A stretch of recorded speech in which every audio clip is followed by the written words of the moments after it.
سرکار علیہ الصلوۃ والسلام کی ولادت باسعادت سے تقریباً 2 مہینے پہلے، 55 دن یا 50 دن پہلے واقعہ فیل ہوا۔ اس نام کی پوری سورت موجود ہے، سورۃ الفیل، الم تر کیف فعل ربک باصحاب الفیل۔ یہ قرآنی واقعہ ہے، سرکار کی آمد سے پہلے رونما ہوا۔ میرے آقا اپنی والدہ سیدہ آمنہ کے بطن اقدس میں آ چکے ہیں۔ اس وقت حبشہ کا، یمن کا بادشاہ بیٹھ کر یہ سوچتا ہے کہ جب حج کا موسم آتا ہے، لوگ دور دراز سے سفر کر کے بیت اللہ کا حج کرنے جاتے ہیں، مکہ میں ہے کیا؟ لوگ مکہ کی عزت کرتے ہیں، وہاں کیا کچھ ہے؟ اس نے لوگوں کو بلایا، مشورہ کیا، پتہ چلا کہ مکہ کے اندر ایک گھر ہے، پتھروں کا گھر ہے، اس کا لوگ طواف کرتے ہیں اور کہتے ہیں کہ وہ اللہ کا گھر ہے، حضرت ابراہیم نے تعمیر کیا تھا۔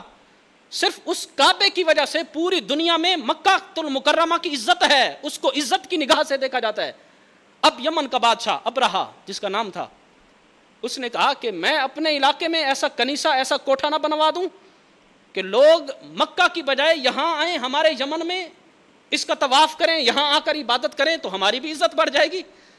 اس بیوقوف نے سوچا کہ صرف کعبہ ان پتھروں کا نام ہے، تو پھر اس ابرہہ بادشاہ نے بڑا قیمتی ہیروں سے اور جواہرات سے، قیمتی پتھروں سے ایک کوٹھا بنایا کعبہ نما کہ لوگ یہاں آئیں۔ اس نے اعلان کر دیا کہ کوئی اگر مکہ شریف جائے گا تو اس کو فلاں فلاں سزا ملے گی، جب حج کا موسم آئے تم نے یہاں آنا ہے، اور یہاں جو میں نے کنیسہ تیار کروایا ہے یہاں آ کر طواف کرنا ہے، یہاں آ کر عبادت کرنی ہے۔ اب وہ گھر بن گیا۔ مکہ شریف میں یہ خبر پہنچی تو عرب کا ایک شخص مکہ سے چلتا ہے، اس کنیسہ میں وہ جو ابرہہ بادشاہ نے کعبہ نما ایک کوٹھا تعمیر کیا تھا، ایک کمرہ بنایا تھا، وہاں جانے میں وہ کامیاب ہو گیا۔ تو اس عرب کے شخص نے وہاں جا کر پیشاب اور پاخانہ کر دیا۔ اس کا جو بنایا گیا کعبہ تھا اس کو اس طرح گندگی سے وہاں جا کر گندگی کر دی۔ اب بادشاہ کو پتہ چلا، ابرہہ کو، کہ عرب سے آیا ایک شخص، اس نے آ کر میرے جو میں نے کعبہ بنایا اس کی توہین کی ہے۔ وہاں بیٹھ کر اب وہ قسم اٹھاتا ہے اور کہتا ہے کہ میں اس وقت تک چین سے نہیں بیٹھوں گا جب تک میں جا کر عرب کے کعبے کو ویران نہیں کر دیتا اور اس کو صفحہ ہستی سے مٹا نہیں دیتا، اس کو گرا نہیں دیتا۔ اب یہ قسم اٹھا کر ابرہہ بادشاہ تقریباً 10,000 ہاتھی لے کر یمن سے چلا۔ اب اس وقت کی جو پاورفل جانور تھا، حالانکہ اونٹ بھی تھے، گھوڑے بھی تھے، لیکن اپنا روب عرب پر ڈالنے کے لیے وہ وہاں سے ہاتھیوں پر سوار ہو کر آئے۔ اور قرآن کریم کے اندر اللہ نے فرمایا، الم تر کیف فعل ربک باصحاب الفیل، اے محبوب کیا آپ نے نہیں دیکھا ہم نے ان ہاتھی والے لشکروں کا کیا کیا؟ اس کا انجام کیا ہوا آگے آ رہا ہے، وارسل علیہم طیرا ابابیل، اللہ نے ابابیل کو بھیج کر، چھوٹی چڑیا ایک پرندہ، اس کو بھیج کر کیسے ان کی تباہی پھیری۔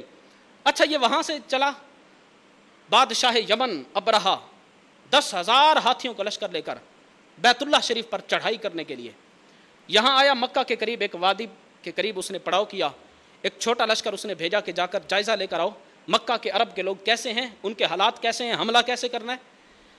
اب وہ جب آئے مکہ شریف میں دیکھے کہ لوگوں کے اونٹ چر رہے ہیں، بکریاں ہیں لوگوں کے پاس، تو وہ لشکر عرب والوں کے اونٹ اور بکریاں ہانک کر بادشاہ کے پاس لے گئے۔ ان سے وہ بکریاں انہوں نے چرا لی، بدماشی کے ذریعے، ڈاکہ کے ذریعے بکریاں اور اونٹ جو تھے وہ لے کر بادشاہ کے پاس پہنچے۔ اب ان اونٹوں کے اندر حضرت عبد المطلب جو میرے آقا کے دادا جان ہیں، 200 اونٹ ان کے بھی تھے، وہ بھی لے کر آ گئے۔ بادشاہ کو آ کر ساری خبر دی۔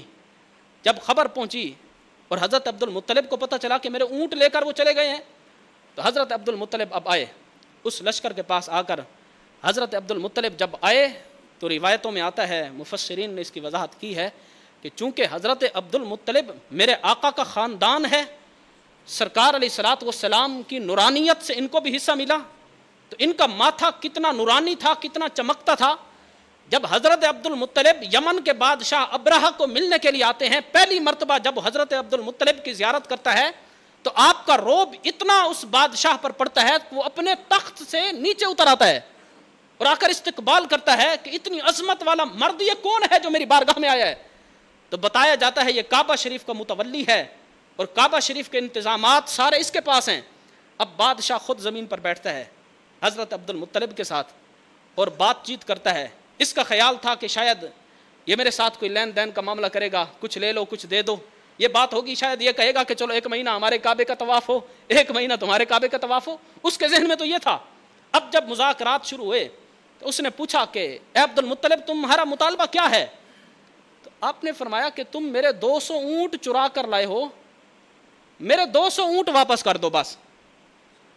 تو وہ کہنے لگا میں نے تو سمجھا آپ بڑی عظمت والے ہیں اور کعبہ کے متولی ہیں, کعبہ شریف کے بارے میں کوئی بات کریں گے, تم نے تو اس کے بارے میں کوئی بات ہی نہیں کی, اور تم اپنا مال اپنے اونٹ کا مطالبہ کر رہے ہو کہ میرا اونٹ واپس کر دو بس, میرا یہی مطالبہ ہے. تو جب اس نے یہ پوچھا کہ میں بڑا حیران ہوں کہ کعبے کا متولی ہو کر کعبے کے بارے میں کوئی بات نہیں کرتا اور میں کعبہ ویران کرنے آیا ہوں, اس کو ختم کرنے آیا ہوں. اس وقت تاریخ ساز جملہ حضرت عبد المطلب نے فرمایا تھا, آپ نے فرمایا تھا انا رب هذه الابل وان لهذه البيت ربا سيمنعه. آپ نے فرمایا کہ میں تو ان اونٹوں کا مالک ہوں, میں تو انہی کی بات کروں گا, کعبہ شریف کا مالک کوئی اور ہے, وہی تجھ سے نبڑے گا, وہی تجھ سے بات کرے گا. میں تو اپنے اونٹوں کی بات کرنے آیا ہوں. کعبہ کا رب وہ ہے جو تیرا بھی رب ہے, میرا بھی رب ہے, ساری کائنات کا رب ہے, اپنے گھر کو وہی بچائے گا, تو میرے اونٹ واپس کر. حضرت عبد المطلب نے اونٹ واپس لے لیے, واپس آ گئے.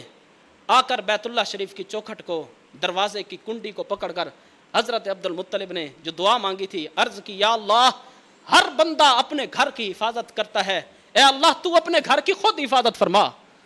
یہ ہاتھی لے کر بیت اللہ پر چڑھائی کرنے کے لیے 10,000 ہاتھی لے کر اتنا لشکر جرار آ چکا ہے, یا اللہ اپنے گھر کی تو خود حفاظت فرما. یہ دعا مانگی, دعا مانگ کر تشریف لے گئے. اب ان کی دعا جو قبول ہوئی, اللہ نے پھر کعبہ شریف کی حفاظت کس طرح فرمائی. دیکھو دشمن جتنا طاقتور ہو اتنی طاقت سے اس کا مقابلہ کیا جاتا ہے. ادھر سے ہاتھی تھے تو کم از کم ادھر سے بھی تو ہاتھی آتے, لیکن اللہ نے ان کی طاقت کو ذلیل قرار دینے کے لیے ہاتھیوں کے مقابلے میں ہاتھی نہیں بھیجے, ایک ننھی چڑیا بھیجی جس کو ابابیل کہا جاتا ہے. وارسل علیہم طیرا ابابیل, وہ چھوٹا پرندہ, اس کی چونچ میں اچھا کوئی بڑی چٹان ہے تباہ کرنے کے لیے نہیں, ایک چھوٹا پتھر, چھوٹی کنکری, اور اس کی مقدار چھولے کی مقدار سے بھی کم ہے, ایک دال کی مقدار کے برابر. 3 کنکریاں ہر پرندے نے اٹھائی ہوئی ہیں, ایک چونچ میں, 2 اپنے پنجوں میں. اللہ نے ایک بڑا لشکر بھیجا تباہ کرنے. چڑیا آ رہی ہے ہاتھی کو, یہ اللہ کی طاقت ہے. اللہ چاہے تو ہاتھیوں کو چڑیوں سے مروا سکتا ہے. اب وہ جب بڑا لشکر آیا, وارسل علیہم طیرا ابابیل ترمیہم بحجارۃ من سجیل فجعلہم کعصف مأکول. اے محبوب کیا آپ نے نہیں دیکھا کہ ہم ان ہاتھی والوں کا کیا حال کیا, اور ان کے جو غلط ارادے تھے ان کو کس طرح ہم نے باطل کر دیا, اور وہ جو ابابیل کا لشکر آیا تھا انہوں نے ان کنکریوں سے کس طرح ان ہاتھیوں کو تباہ کیا, گویا کہ کھایا ہوا جانوروں کا وہ بھوسا بن گئے. فجعلہم کعصف مأکول, ان کی حالت یہ ہو گئی, بظاہر تو بڑے ہاتھی تھے, جب ہمارے بھیجے گئے پرندے کی ایک کنکری چھولے کے برابر ان پر گرتی تھی, پتہ یوں چلتا تھا کہ جس طرح کسی گائے بھینس نے جب چارہ وہ کھا لیتی ہے بھوسا بچ جاتا ہے نا, وہ ہاتھی یوں بھوسا نظر آتے تھے. یہ میرے رب کی طاقت ہے. تو اب وہ پرندے آئے, ان کے ہاتھ میں, ان کے چونچ میں جو چھوٹی کنکری تھی اس کی طاقت کتنی تھی, ہر کنکری پر اس کافر کا نام لکھا ہوا تھا جس کے ساتھ اس کافر نے مرنا تھا. اور وہ جب اوپر سے گرتی, وہ جو دشمن کافر ہوتا تھا اس نے جو لوہے کی ٹوپی جنگی لباس پہنا ہوتا تھا, سب سے پہلے وہ کنکر اس کو چیرتا, پھر اس کافر کے جسم کو چیرتا, پھر ہاتھی کے پیٹ کو چیرتا, پھر وہ کنکر زمین پر گرتا. اس طرح اللہ تبارک و تعالیٰ نے سارے لشکر کو تباہ فرمایا اور اس کے بعد کعبہ شریف کی حفاظت فرمائی. یہ جو ابرہہ بادشاہ تھا پھر بھاگنے پر مجبور ہو گیا اور اس نے مکہ شریف کی سرزمین کو چھوڑا, اپنے علاقے کی طرف بھاگا, لیکن اس کی ہاتھوں پر بھی کچھ کنکریاں گری تھیں جس کے اندر خون اور پیپ بھر گیا تھا. جب وہ اپنے علاقے میں پہنچا وہاں اس کا جگر پھٹا اور اس طرح یہ مر گیا. یعنی اللہ نے وہاں نہیں مارا, اس کے علاقے وہاں جہاں اس کے ماننے والے تھے ان کے سامنے اس کو تباہ کیا تاکہ یہ عبرت کا نشان بنے. حضرت عبداللہ بن عباس فرماتے تھے کہ ہم حضرت ام ایمن کے گھر سے وہ جو ابابیل کنکریاں لے کر آئے تھے ہم وہ چن جاتے تھے اور اس کے ساتھ ہم کھیلا کرتے تھے. یعنی سرکار علیہ الصلوۃ والسلام کی ولادت باسعادت کے بعد بھی وہ کنکریاں وہاں پر موجود تھی. تو یہ ساری تیاریاں، اب زمزم کی تیاری ہو رہی ہے، اور جو بہت بڑی آگ کافروں نے جلائی تھی جس کی پوجا کرتے تھے اس کو بجھایا جا رہا ہے. جو بت ہیں وہ اونھے منہ گر رہے ہیں.